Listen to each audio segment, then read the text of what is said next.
Alright, greetings and salutations. My name is Comic Fire, and welcome back for more. Let's dramatically read the Edge Chronicles Beyond the Deepwoods. I'm deeply sorry for making you wait almost a year for episode 3, but I'm back. Let's get to it. If some voices have changed, I'm sorry. It's because I haven't done this in almost a year, and it won't let me rewatch my video, so I can check to see the voices. So I'm going to make people Australian. Let's do this. This is where I think I left off. As the village opened up in front of him, Twig stopped and stared. It was all so very different from his own village. The slaughterers lived in squat huts rather than tree cabins. And whereas the wood troll cabins were all tiled with luffwood for buoyancy, the slaughterers had constructed their huts with dense leadwood which anchored them firmly to the ground. There were no doors to their dwellings, only thick himmelhorn skin curtains designed to keep out draughts, not neighbors. Sinew led Twig towards the fire he had first glimpsed through the overhead branches. It was huge and hot, burning on a raised circular stone platform in the very center of the village. Twig looked behind him in amazement. Although beyond the village the snow was falling thicker than ever, none fell inside. The dome of warmth from the blazing fire was so intense that it melted the snow away to nothing before it could ever land. 4 long trestle tables set for lunch formed a square around the fire. "Sit anyway," said Sinew as she plunked herself down. Twig sat beside her and stared ahead at the roaring flames. Although the fire was burning fiercely, each and every log remained on the ground. "What are you thinking?" he heard Sinew say. Twig sighed. "Where I come from," he said, "we burn buoyant wood. Luffwood, lullaby, you know. It's alright, but you have to use a stove. I've never seen a fire outside like this." There's a picture of the fire. Just take a look at that beauty. Sinew looked concerned. "Oh, would you rather go in?" "No," Twig said. "That's not what I meant. This is nice. At home, well, where I was brought up, everyone disappears inside their cabins when it's cold. It can be very lonely when the weather's bad." Twig did know that it was pretty lonely for him the rest of the time, too. By now, all the benches were full, and at the far end, the first course was already being served. As a delicious fragrance wafted across, Twig realized just how hungry he was. "I recognize that smell," he said. "What is it?" "Oh, I think it's a Tilda sausage soup, I think," said Sinew. Twig smiled to himself. Of course. The soup was a delicacy the grown-up wood trolls got to eat on Wadgis night. That's a made-up holiday. It's story building, world building. Every year he wondered what it tasted like. Now he was about to find out. "I move your elbow, love," came a voice from behind him. Twig looked around. An old woman was standing there with a ladle in her right hand and a round pot in her left. When she saw Twig, she drew back sharply, her smile disappeared, and gave a little shriek. "Ah! A ghost!" she whispered. "Oh, it's all right, Gram Tum Tum," said Sinew, leaning over. "This is Twig. He's from outside. It's him we have to thank for saving Gristle's life. And, you know, Sinew's a female, and I'm giving her kind of a male voice from a male, so I'm going to do him, not a voice actor." The old woman stared at Twig. "It was you who brought Gristle back to us," she said. Twig nodded. The old woman touched her forehead and bowed. "Welcome," she said. Then she lifted both her arms high in the air and beat the soup pot loudly with the ladle. "Hush up!" she cried. She climbed onto the bench and looked at the square of expectant faces. "We have in our midst a brave young man by the name of Twig. He rescued our Gristle and brought him back to us. I want you all to raise your glasses and bid him welcome." All around the table, the slaughterers, young and old alike, stood up, touched their foreheads, raised their glasses, and cried out, "Welcome, Twig!" Twig looked down shyly. "It was nothing," he said. "And now," said Gram Tum Tum, climbing back down, "I dare say you're feeling hungry. Tuck in, love," she said as she ladled the soup into his bowl. "And let's see if we can't get some color into those cheeks of yours," she added. The Tilda sausage soup tasted as delicious as it smelled.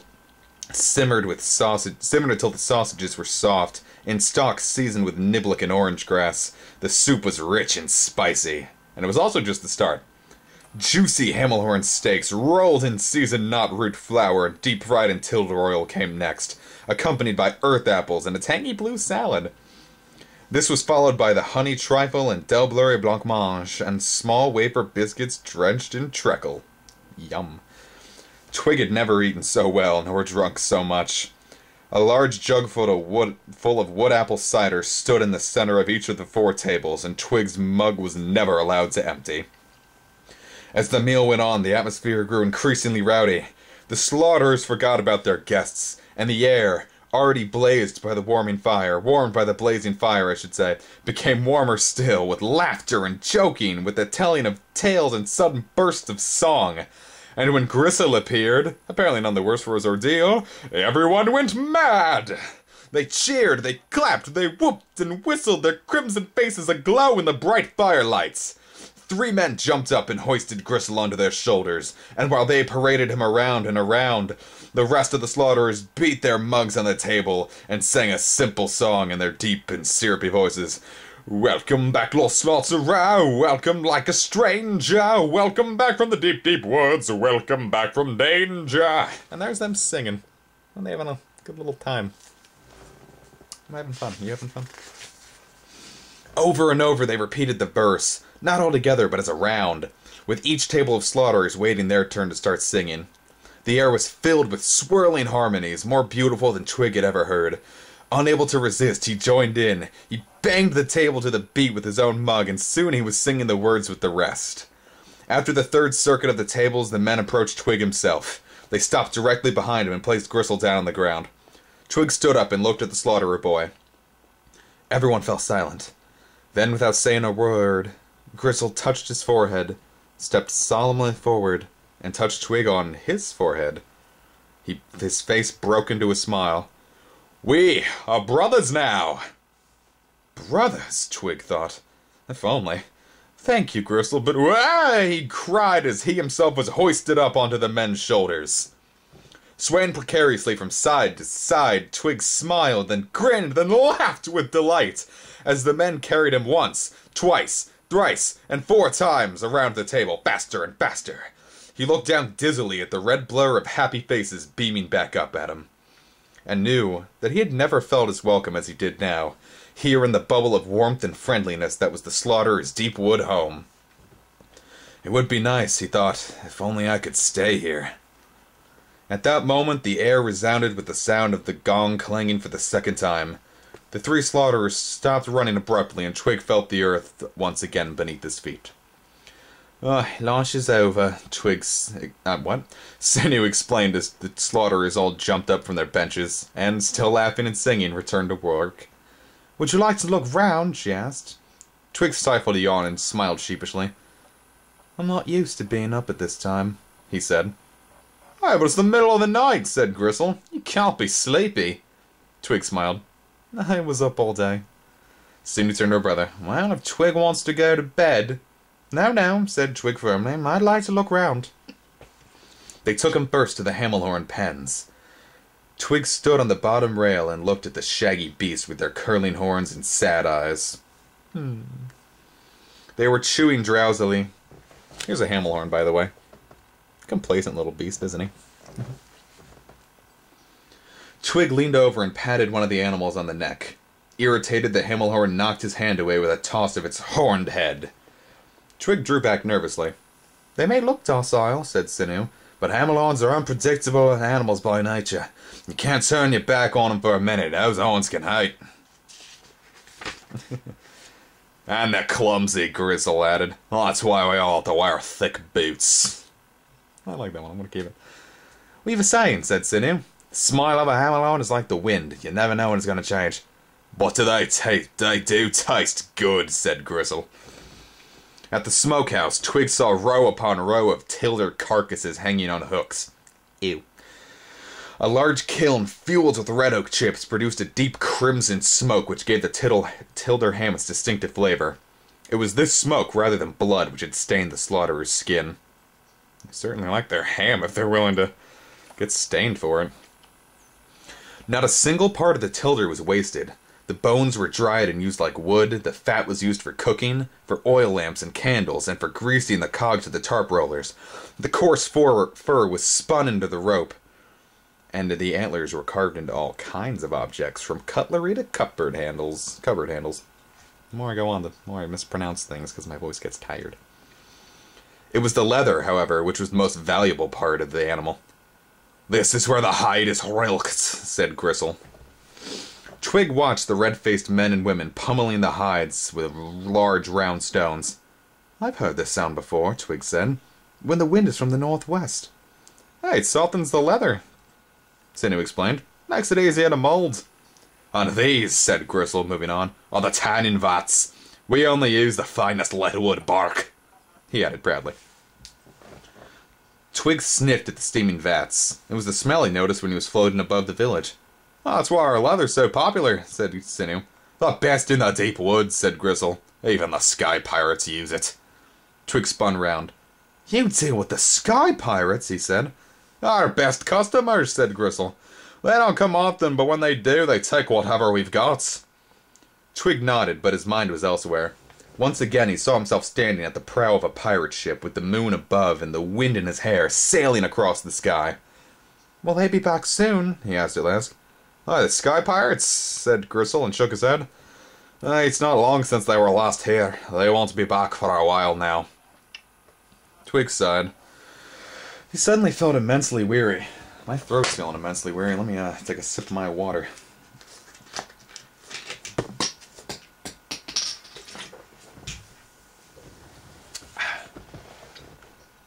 Sinew noticed his eyelids growing heavy.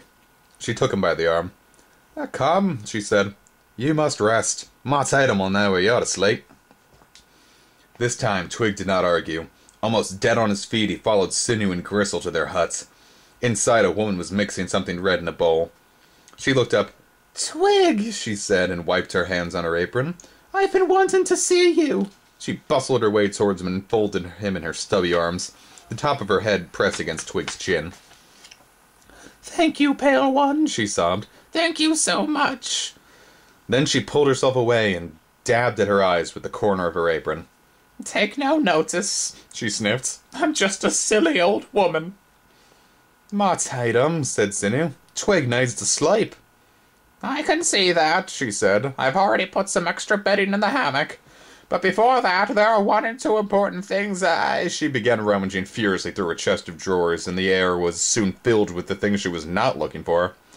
Here we are," she exclaimed at last, and handed Twig a large furry waistcoat. "Try it on," she said. Twig slipped the waistcoat over his leather jacket. It fitted perfectly. "It's so warm," he said. "It's a hamel-horn skin waistcoat," she told him, and she did up the toggles at the front. "Our specialty," she added, "and not for sale." "It's our specialty, but we don't sell it." That makes sense. She cleared her throat. "Twig," she said, "I would like you to accept it as a token of my gratitude for bringing Gristle back to me safe and sound." Twig was overwhelmed. "Thank you," he said. Stroke it," said Gristle. "What?" said Twig. "Stroke it," he repeated and giggled excitedly. There's the, Twig with the waistcoat. Twig ran his palm down over the fleecy fur. It was soft and thick. "Very nice," he said. "Now the other way," Gristle persisted. Twig did as he was told. This time the fur bristled and stiffened. "Yow!" he cried, and Gristle and Sinew burst out laughing. Jerks. Even Ma Tatum was smiling. "It's like needles," Twig said, sucking at his hand. And then here's sassy Ma Tatum going... "Dead or alive, you should never rub a hamel-horn up the wrong way," Ma Tatum chuckled. "I'm glad you like my gift. May it serve you well," she added. "It's very kind of you," Twig began, but Ma Tatum was not done yet. "And this will protect you from the unseen dangers," she said, and slipped a tooled leather charm around his neck. Twig smirked. Mothers, it seemed, were superstitious wherever they lived. "You would do well not to mock," said Ma Tatum sharply. "I see from your eyes that you have far to go. There is much out there that would do you harm, and though there is an antidote for every poison," she added, and smiled at Gristle, "once you fall into the clutches of the Glumgloser, that's when you're done for." "The Glumgloser," said Twig. "I know about the Glumgloser." "The most evil creature of all," said Ma Tatum, her voice cracked and low. "It lurks in the shadows. It stalks a slaughterer, sizing up its victim all the while, planning its death. And then it pounces." Twig chewed nervously at the end of his scarf. It was the same Glumgloser who was feared by wood trolls, that monstrous beast which lured wood trolls who'd strayed from the path to certain death. But that was just in stories, wasn't it? Even so, as Ma Tatum continued talking, Twig shuddered. "The Glumgloser consumes its victim while its heart is still beating," Ma Tatum whispered, her voice trailing away to nothing. "Right!" she announced loudly and clapped her hands together. Twig, Sinew, and Gristle all jumped. "Ma," Sinew complained. "Well," said Ma Tatum sternly. "You young people always scoffing and mocking." "I didn't mean," Twig began, but Ma Tatum silenced him with a wave of her blood-red hand. "Never take the Deepwoods lightly," she told him, warned him. "You won't last 5 minutes if you do." Then she leaned forwards and seized his hand warmly. "Now go and rest," she said. Twig didn't need telling twice. He followed Gristle and Sinew out of the hut and went with them across the village square to the communal hammocks.